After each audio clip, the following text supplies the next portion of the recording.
азыр ошо Москвада мына баягыдан бери чалып атышат. Москвада, Казакстанда, чет өлкөдө жүргөн жердештер, ал эмес мекендештерибиз өздөрү Кыргызстан ичинде деле орозо битириңерди ошол айтка күтүп отурбастан бүгүн берип баштагыла.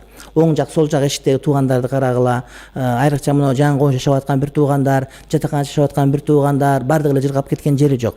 Ошолорго ошол жанагы орозо битириңерди бергиле. Буудай ун менен бергиле, талкан менен бергиле, тамак аш менен бергиле, эмнеңер бар болсо өрүк мейиз менен бергиле.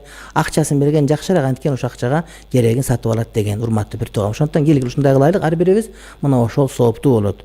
Илгери убакта Умар ибн Абдул убагында адамдар зекет берем деп бере турган, эмне урматтуу бир тууганым, адам таппай калган, көтөрүп калгандагы байлар кор болуп кеткен. Эмнеге зекет бере турган жери жок, уктай албай калган байлар. Ошондо Умар ибн Абдул айласыдан Байтул Мал деп атайын мусулмандардын бюджет фондун ачкан.